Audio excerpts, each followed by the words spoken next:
How's everybody doing? I hope you're all healthy and well. I'd like to thank everyone who posted their questions and welcome all the new subscribers to the podcast. Let's begin. In the movies, they portray the men going out with their wives on Fridays and their girlfriends on Saturdays. Is this actually true?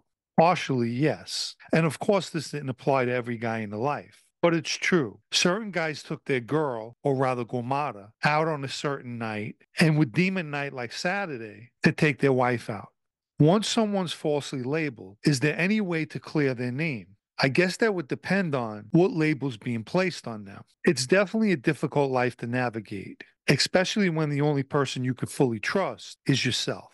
How much do you think Teddy Persico being away will affect the Colombo family in a good or bad way, or not at all?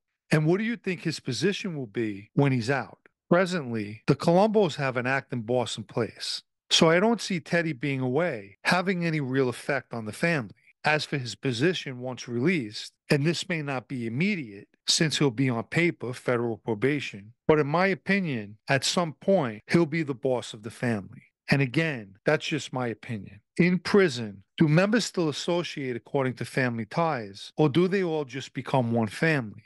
Everyone socializes in prison. Do guys who are in the same family click up? Of course, some do, but you're all stuck in there together. I often describe prison as forced company. You're forced to be around other inmates because there's only so far in the prison you could go. Was there anyone you knew in the life that was particularly a good cook? I remember you said Johnny Santori was a good cook. Yes, I did, and John was a very good cook. Tony Pep Trentacosta, another good cook, who would wear a chef's jacket while in his club in Elmont. Richie DeLuca would cook for us all the time at the Lucchese Club up in the Bronx. Vinny Asaro, another good cook, as well as Tony Muscatello. A lot of guys cooked really well, and supposedly I'm a good cook myself. The next question's in regard to the front boss position. Do you think Tony Salerno resented being in that position? First of all, not only was the FBI bamboozled into believing he was the West Side's boss, but most of the mob was as well. I don't believe he resented the position. Conversely, I think he enjoyed the utmost respect that he received. Over and above that, he was loaded with money. I remember reading that Phineas Arrow had a love of dogs, as well as a story you told about a guy who hated a dog but loved it after it bit an agent. I also read that Sonny Black and Anthony Spiro were fond of pigeons. I've always believed that anyone who doesn't love animals or wildlife can't be trusted. Is there any mob protocol that supports or debunks that theory? Most guys loved animals and had pets or hobbies such as pigeons. But if a guy didn't like a dog or animals in general, that was his prerogative and not such a big deal. What some guys in that life did look closely at is how a guy treated his family. Are members forbidden to use social media? Look, no member of that life is supposed to have social media accounts for obvious reasons. And without question, no one is supposed to appear on any social media platform. What's your thoughts on the Canadian Rizzuto mob faction history? And do you consider it a real mafia? The Rizzuto family in Canada has just as violent a history of any of the New York families. And they're absolutely recognized as members of Cosa Nostra. Canada's like the Wild West, with bodies dropping all the time. What's the latest on skipper Andrew Campos? Release date, or is he out? Andrew Campos is a Gambino captain who's been released this past January. And what he's up to now, I have no idea. Most likely just happy to be home. Do any of the bosses from outside New York have respect from New York guys? Why wouldn't they? They're members of the life, as any member should be looked at as a brother. We see many mobsters being portrayed in movies as being heavy drinkers and always hanging around bars and restaurants. Did you or do you indulge in drinking? If so, do you have a go-to beverage of choice? Being in bars and restaurants are definitely part of that life. We did drink a lot, probably too much. I used to drink scotch, but as per doctor's orders, I don't anymore. And I had to give cigars up as well, which leads me to enjoy a glass of wine every now and then. Who did you meet in the Lucchese family who you think should be the underboss today? Listen, I met a lot of guys that could be in that position, but presently, I'll let the Lucchese's figure out how to fill their positions. Do you think the five families will ever return to the principles they once held? Or do you see that they'll continue to break the rules they once held dear? What would it take to get back those principles? If they operated the way you thought they were supposed to and hadn't put a wire on you falsely, would you still be a part of the mafia? Or were there other things that you were seeing that were making you want to part ways? I'll put it this way. When we think back of how things were years ago compared to today, those days are long gone. And so are the principles that the mob once possessed. As for reclaiming those principles, there would only be one way, and that would be by following and enforcing all the rules, which will never happen.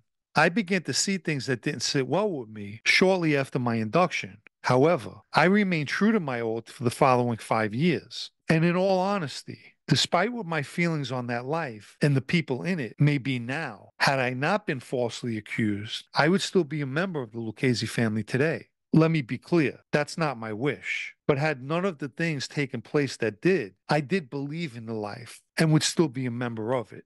If a member of a New York family who happened to be born in Italy gets deported, what would be his status with the family back in New York? And how do you feel a local mafia group would view them? If a guy were to get deported, he's still a member of whatever family he was with in New York. As for the Sicilian mafia, or local mafia as the person phrased it, they would respect that person, and I'm not sure if he would have to be inducted into a family there or not.